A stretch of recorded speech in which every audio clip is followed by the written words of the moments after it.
Good morning students, how are you? Today's topic is Principles of Insurance। आज हमारा topic क्या है?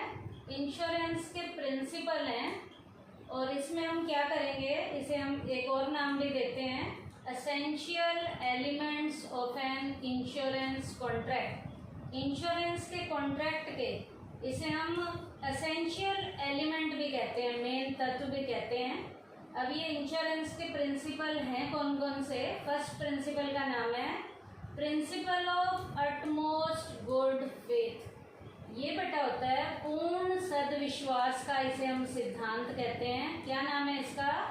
Principle of utmost good faith. है क्या ये प्रिंसिपल?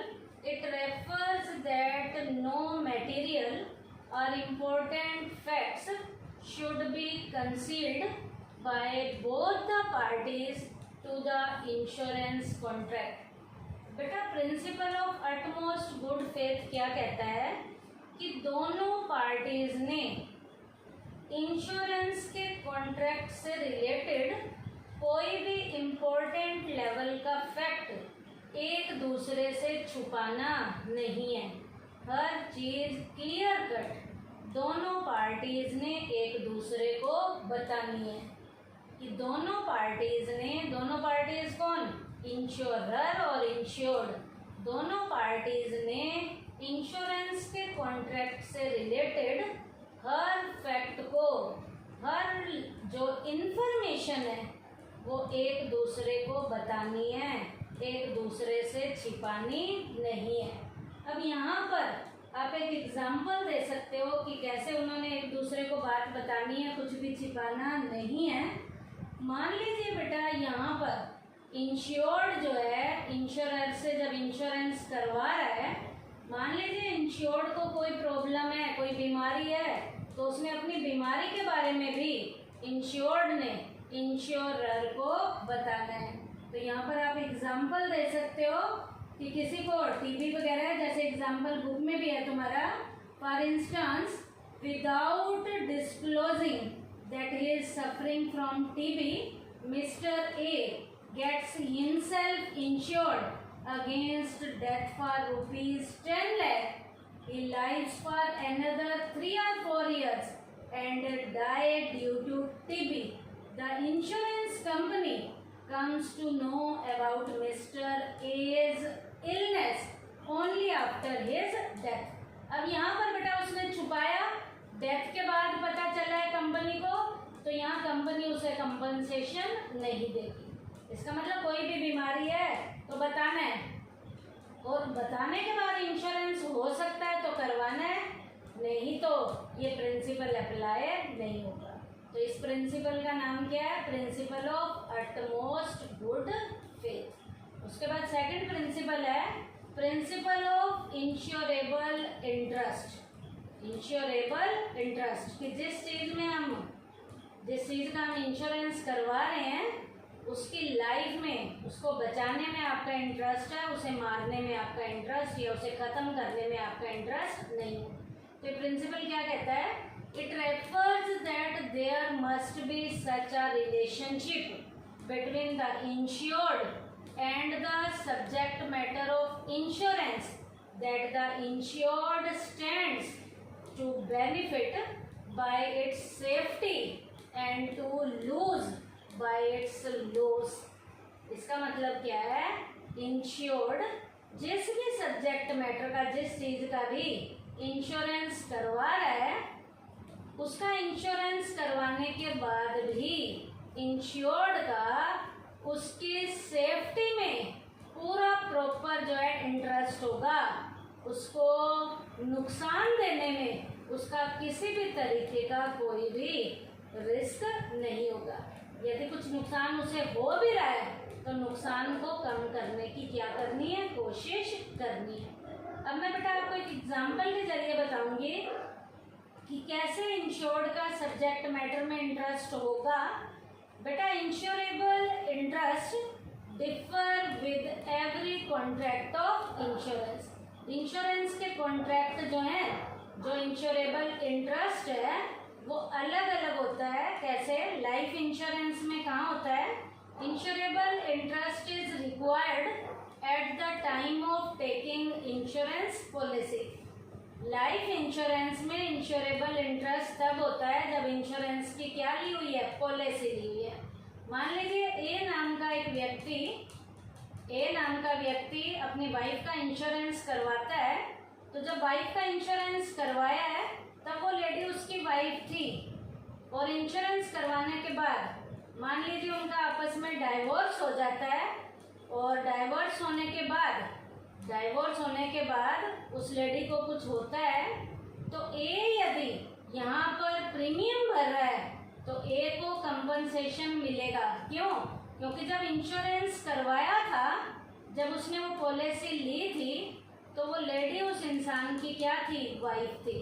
तो लाइफ इंश्योरेंस में इंश्योरेबल इंटरेस्ट कब रिक्वायर्ड होता है, at the time of taking insurance policy.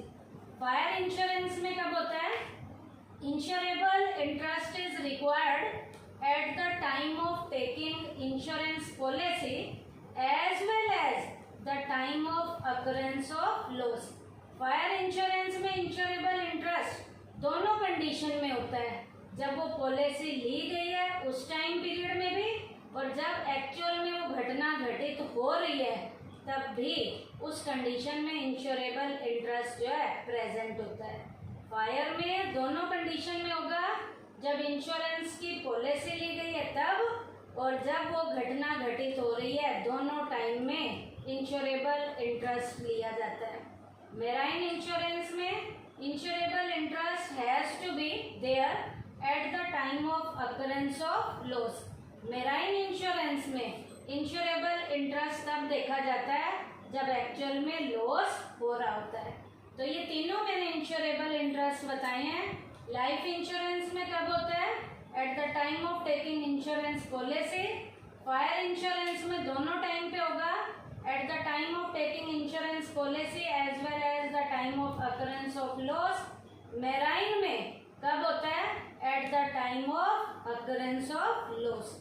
उसके बाद थर्ड प्रिंसिपल का नाम है principle of इंडिमनिटी।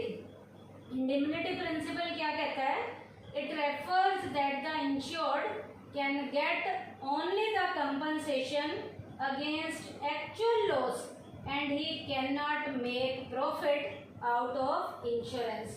Principal of indemnity कहता है कि इंश्योर्ड को एक्चुअल जो उसका नुकसान हुआ है उतना ही कंपनसेशन दिया जाएगा। ये नहीं है कि उसे प्रॉफिट के बराबर का कंपनसेशन दिया जाएगा।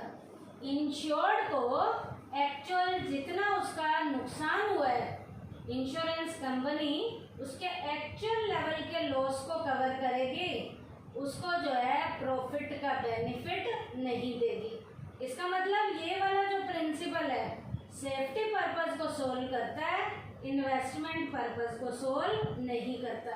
कैसे, यहाँ पर भी आप एक एग्जांपल दे सकते हो प्रिंसिपल ऑफ इंडिमनिटी में।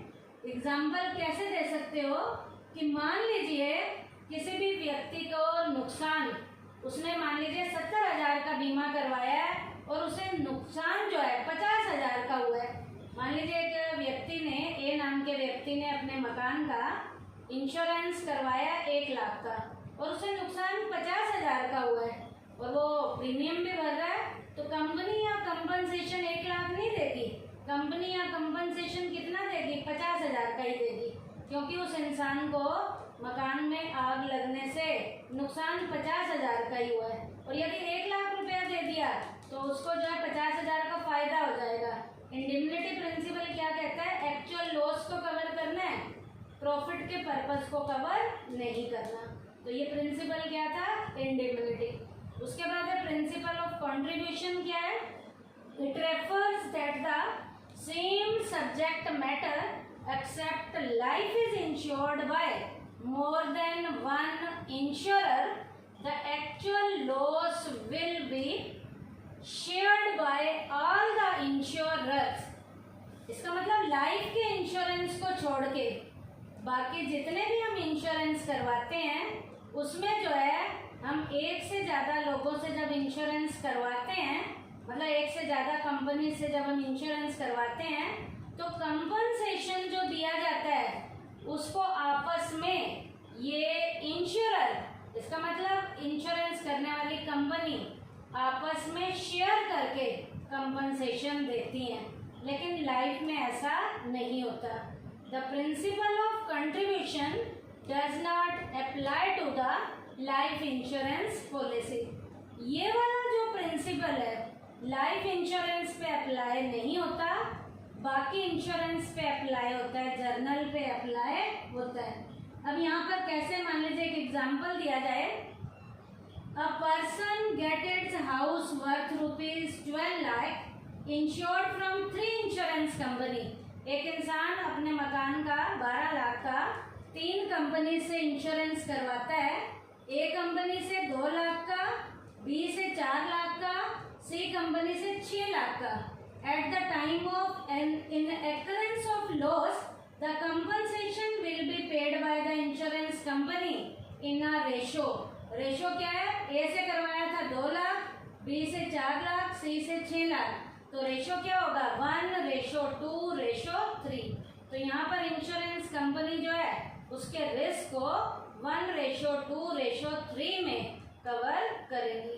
तो इस प्रिंसिपल का नाम क्या है, प्रिंसिपल ऑफ कंट्रीब्यूशन। तो आज के टॉपिक में हमने इंश्योरेंस के प्रिंसिपल में हमने यहाँ पर 4 प्रिंसिपल किए हैं। पहला है principle of utmost good faith, दूसरा प्रिंसिपल ऑफ इंश्योरेबल इंटरेस्ट, तीसरा प्रिंसिपल ऑफ इंडिमनिटी और चौथा principal of contribution. Thank you बेटा।